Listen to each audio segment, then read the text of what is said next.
나온 지 얼마 안 돼서 따끈따끈합니다. 뜨겁죠? 네.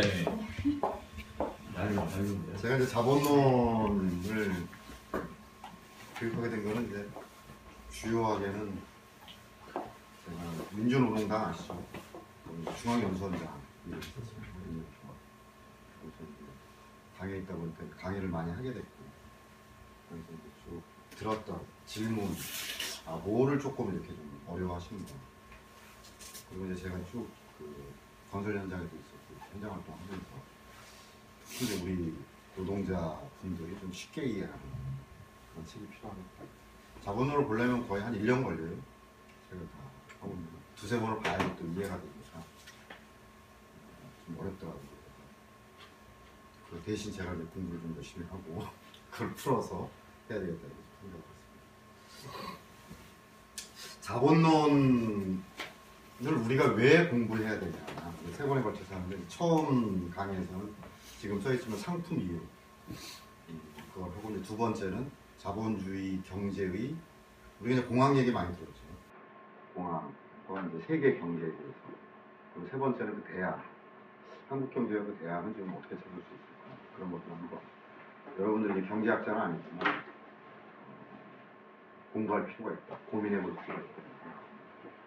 근데 저는 세상이 이렇게 돌아가는 데서 왜 지금 IS는 프랑스를 테러를 당하고, 그리고 러시아 전투기가 가다가 터키한테 어저께 맞아가지고 추락을 해버리고, 그런 일이 왜 생길까? 그건 순전히 정치적이고 군사적이고 그런 문제도 있지만 그 저변에는 경제적인 문제가 있습니다. 그래서 경제와 동떨어져서 이 사회 현상을 해석하기는 어려워요. 특히 우리 노동자들은 그러잖아요. 난 열심히 되게 일했는데, 제가 현장에 있을 때도 뭐 일당 올랐는데 12만 원 올랐는데도 사는 거는 갈수록 더 어려워져. 왜 그럴까요? 내가 게으른 것도 아니고 그런 의문을 갖게 됩니다. 그 노동조합하고 투쟁을 해서 조금 나아지지만 또 언제 또 때가 안 좋을 때는 또 후퇴하기도 하고, 막 이런 현상이 생겨요. 근데 그러한 것들이 왜 그럴까? 물론 경제만 가지고 모든 것을 해결할 수는 없죠. 마치 이제 점쟁이가 점을 보고서 이렇게 하면 된다, 그것이 해결할 수 없듯이. 그죠? 하지만 그러한 경제의 원리를 기본적으로 이해해야지만, 특히 노동조합 활동하는 데 있어서는 굉장히 중요합니다. 이거에 대한 기초가 없으면 이른바 얘기하는 노사협조주의 내지는 타협, 그런 것들이 우리가 어용이라고 얘기하는 그러한 것을 어용이라고 생각을 안 해요. 타협이라고 생각을 잘 못해요. 자기가 뭐 개량이 됐다고 생각을 못합니다. 그러니까 그런 관점을 세우는 데서도 중요한 의미가 있는 만큼 조금 고되더라도, 기왕 또 저랑 인연을 맺으셨으니까, 제가 또 찔긴 선생님입니다. 꼭 집에 가서 전화해서 어저께 한번 기억나십니까? 이렇게 물어보는 수가 있으니까 졸지들 마시고 잘 들어주실 거라고 생각을 합니다. 이제 칼 막스가 이제 자본론을 어떤 책인가, 그래서 보면 처음부터 이렇게 좀 어려운 말이 나와요.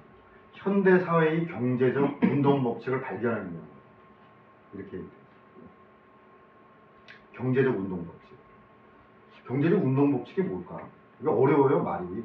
저렇게 써있지만 운동한다, 그러니까 법칙이 있고 또 경제적인 이러한 것들을 얘기해요. 근데 이제 이 사회가, 막스는 그렇게 얘기를 한 거예요. 여기 보세요. 인류 역사가 쭉 지금까지 오면서 변화가 되는 거죠. 변화가 되는데 그게 왜 변화될까? 그죠? 궁금하잖아요. 그리고 우리는 또 앞으로 어떤 세상으로 나갈까? 물론 내가 80 살고 100살 살아도 이 세상은 별로 안 변할 거다. 그럼 우리 자식 때는 또 어떻게 변할까? 이것도 사실은 궁금한 사항이거든요. 근데 그것의 기초는 저 사회 경제적 운동 법칙이 작용을 한다라고 얘기했어요. 그래서 그 각 사회마다 그 특징이 있다라고 얘기했어요. 그래서 그 사회를 크게 5가지 분류를 했죠. 처음에 밑에서부터 보죠. 원시 공산. 여기 보세요. 원시 공산.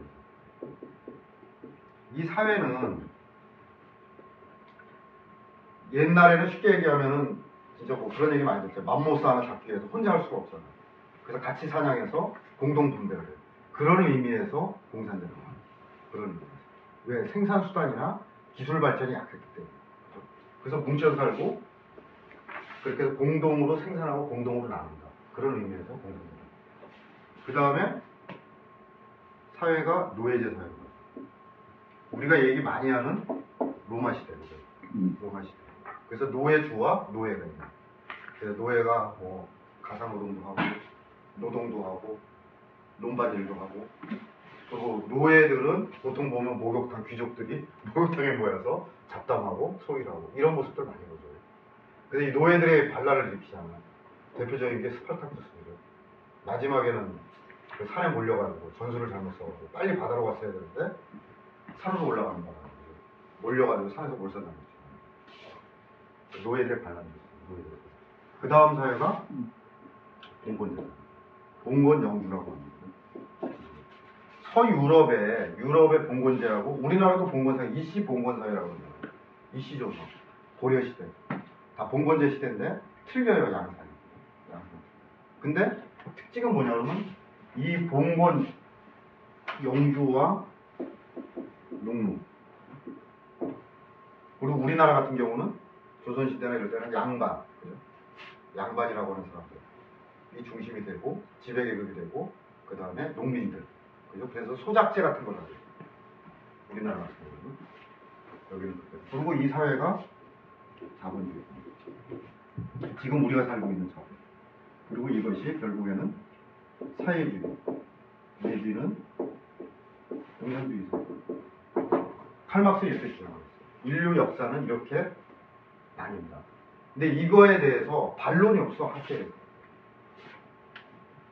세계의 학자들이 이거에 대해서 반론을 피는 거죠. 맞다. 그것이 왜? 저기 나왔던 사회 경제적인 운동을 통해서 이걸 보고 뭐라 그러면 사회 양식이라고 해요. 각각의 사회 양식을 성립한다. 어떻게? 특정한 생산력, 그죠?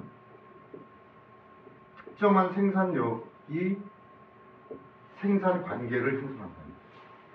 금방 제가 말씀드렸던 거예요. 일정한 생산력 단계에서 여기는 공동으로 생산하고 공동으로 분배하고, 노예제는 생산력 단계에서 노예주와 노예가 형성이 돼요. 여기는 영주와 농노, 그죠? 농민. 자본주의는 뭡니까? 생산 관계에서 지배적인 계급이 자본가입니다.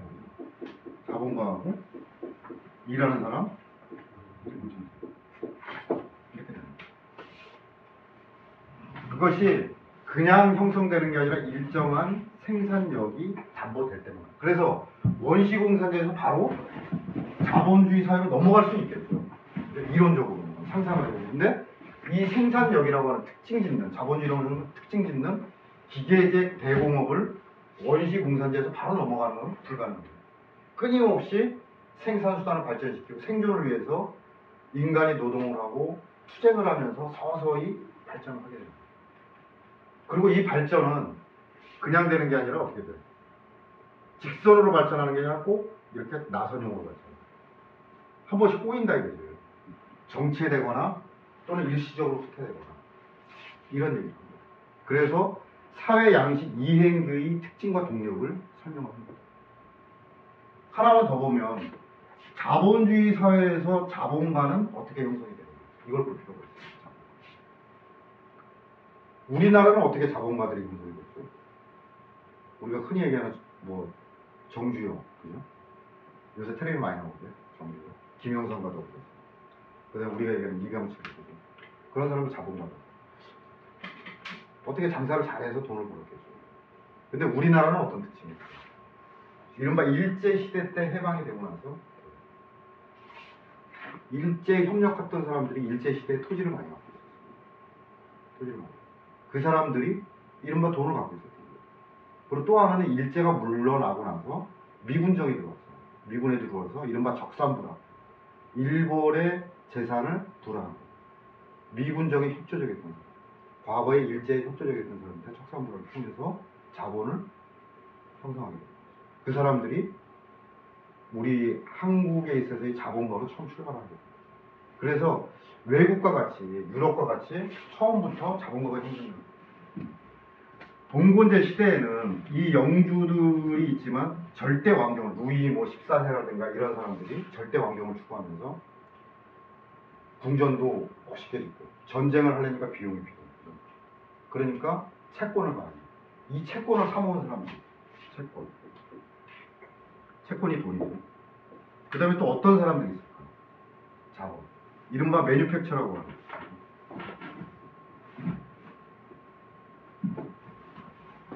간의 공업이죠. 간의 공업. 크진 않지만 집에서 하는 뭔가 칼을 만드는 사람, 옷을 만드는 사람, 이런 사람들. 근데 하다 보니까 이 사람들의 재산이 불기 시작해요. 왜? 수요가 많으니까. 팔게 됩니다. 그리고 대표적으로 상인 계급이 있어요. 상인. 그래서 향유 같은 거 해가지고 중국에서 인도나 사가지고 파는 거예요. 그래서 이거를 전체적으로 그러한 것들이 장사가 되니까 대규모적으로 하게 되죠. 대표적인 게 한자동맹이란데, 이러한 사람들, 그리고 토지 소유자들, 대토지 소유자들, 이러한 사람들이 나름대로 재산을 갖고 있어요. 재산을. 그래서 이 사람들이 봉건제의 제도를 타파하기 위해서, 왜? 특히 상인 같은 경우는 어떤 땅을 지나갈 때 영주가 세금을 받아. 시장을 만들려고 그러면 세금을 내요. 근데 너무 부당한 거야. 높게 받으니까. 그러니까 어떻게 돼요? 그거에 대해서 저항하거나 상인 계급 자체에서 호위하는 군대를 조직해요. 심지어 그렇게 되는 거예요.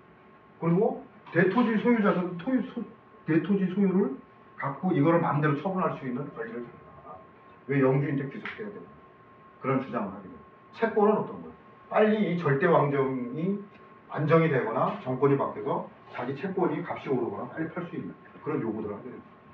그러면서 혁명이 터지는 거죠. 그 대표적인 게 프랑스 혁명이에요. 그래서 봉건제가 물러나고 이른바 자본주의적인 정치 권력들이 서서히 통성이 되죠. 그것은 뭐냐 그러면 그만큼 이러한 사람들 또 많은 농민들에 의한 생산력이 점차적으로 발전하는 거예요. 특히 이 대토지 소유자들이 어떻게 했어요, 나중에. 외국에 양모를 양모로 해서 옷을 만들고 그거를 수출을 하니까 장사가 잘 되는 거예요, 영국에서. 그러니까 토지를 어떻게 합니까? 농사를 안 짓고 양을 기르는 거지. 농사를 짓던 농민들을 다 내쫓아요. 그 사람들이 도시로 나와서 어떻게 돼? 노동자가 되는 거예요. 그죠? 노동자가 되는 거예요. 그러한 속에서 노동계급이 형성이 되고 거기에 산업혁명이라고 하는 증기기관의 도입, 이런 것들이 결합되면서 산업 생산이 급격히 높아지면서 이렇게 분리가 되는 거예요. 이거를 보고 뭐라 그러냐면 자본의 본원적 축적이라고 그러죠. 본원적 축적. 이 개념을 많이 쓰는 개념, 본원적 축적. 본원적 축적. 애초에 근본이 되는 축적을 한 과정. 그래서 이 봉건제에서 자본주의로 이행해 나가는 그런 것을 설명을 한 거죠. 하나 더 볼까요? 그리고 이제 역사 발전의 동력이라고 그랬어요. 맨 끝에. 자본론에서는 역사 발전에, 그러면 이 역사 발전은 결국은 지금 제가 말씀드린 생산력이 높아지고 여기에 따라서 생산 관계가 변화하는 것. 그렇게 해서 역사가 발전된다. 이렇게 얘기를 했군요. 이거는 제가 뒤에서도 다시 얘기하면 굉장히 중요한 개념입니다. 생산력에 기초한 생산 관계의 변화 발전. 그죠? 그러면 결국은 그러냐. 사회가 변화되려면 이 원리대로 하면 생산력만 무지 높이면 생산력가 변화되고 사회는 진보적으로 발전할 거 아닙니까? 근데 그러지 않죠. 지금 우리가 알다시피 이 자본가 계급은 생산력이 벌써 자본가가 통제할 수 있는 수준을 넘어서지만, 그죠? 수준을 넘어서지만 자신의 기득권을 유지하기 위해서 이 사회가 변화되는 것을 막는 거죠. 그죠? 그래서 단순하게 생산력과 생산 관계가 변화되는 것 뿐만 아니라 이것을 실제 이 변화를 추진하는 역사의 동력을 형성하고 나가야 된다. 그게 자본주의 사회에서는 누구다? 노동자다. 그래서 칼 막스가 얘기한 유명한 말이 있잖아요. 많이 들었던 거. 지금까지의 모든 역사는 계급투쟁의 역사다. 결국은 이 생산력, 생산관계의 원리적으로는 이것이 맞지만 그것을 결국 수행하고 만들어 나가는 힘은 뭐예요? 노동자의 계급투쟁에 의해서만 세상이 변화되고 발전할 수 있다. 그걸 얘기한 거죠. 그 얘기를 들으니까 자본가들이 어때요? 무시무시한 얘기잖아. 저도 처음 얘기 들었을 때 야, 무슨 살벌한 얘기를 하냐. 지금까지의 모든 역사가 계급투쟁의 역사다. 그러니까 자본가들이 이 자본론이 나오고 나서 굉장히 많이 공격을 했어요. 자본론에 대항한 어떤 책을 낸 게 아니라 이 자본론이 뭐가 문제다. 뭐 계급 선동을 저거 한다. 부모도 몰라본다.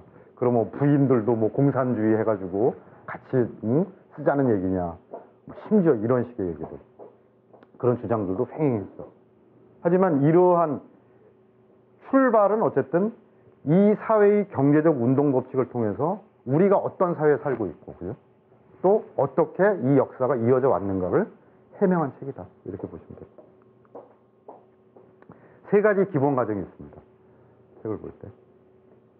정치 경제학은, 그러니까 지금 그걸 이해하셔야 돼요. 어떤 재화 서비스 또는 지위를 왜 손에 넣게, 어떻게 손에 넣게 되냐. 그걸 따지는. 말이 조금 어려운데, 결국에는 어떤 재화와 서비스를 통해서 내가 자본가 계급이 되느냐, 노동자가 되느냐, 또는 농민이 되느냐, 이런 것이 결정이 된다는 거예요. 그래서 정치경제학은 죽어있는 대상이 아니라 상품에 대한 과학. 보통 자본론 얘기하면 상품 얘기를 되게 많이 합니다. 그죠? 살아있는 사람들과 그 활동에 대한 과학이다. 그죠? 여러분 생각해보세요. 주류 경제학 이렇게 우리 학교 다닐 때도 잠깐 들어보면은 제일 많이 나오는 게 저 얘기를 많이 해요. 수요 공급의 법칙. 그죠?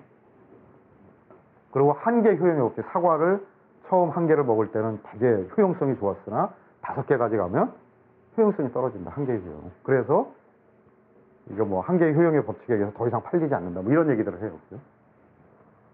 그리고 수요 공급에 의해서 가격이 결정돼요. 그죠? 노동자의 임금은 어디서 결정이 되나요? 그죠?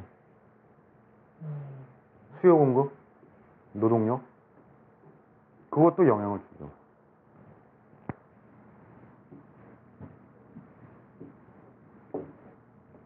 자, 수요 공급. 이게 균형점이라고 그러죠. 가격 결정.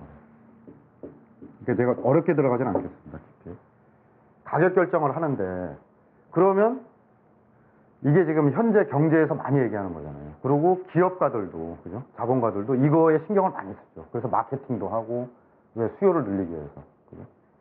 그리고 그런 수요를 예측하는 그런 분야만 또 따로 둬서 공급을 얼만큼 해요. 얼만큼 생산해야 될지도 고민을 하죠. 가격을 결정이 되죠. 근데 오로지 수요 공급에 의해서만 가격이 결정이 될까? 그걸 생각해 보세요. 왜 핸드폰의 가격은 이게 100만 원일까? 수요 공급에 의해서? 만약에 사람이 안 사면 떨어지나? 10만 원까지 떨어질 수 있나? 그건 고민이지. 이거를 문제 삼은 거예요. 막스는. 근데 이거를 그 전에 이른바 고전 경제학자로 아담 스미스라든가 리카르도라든가 이런 사람들은 이것이 경제를 움직이는 법칙이다 라고 주장을 한 거예요. 근데 막스가 보기에는 그거는 현상적으로 부분적으로 맞는 거예요. 근데 본질적으로 가격을 결정하는 건 수요 공급이 아니다라고 생각하는 거예요. 그래서 그 표현을 뭐라 그랬냐 그러면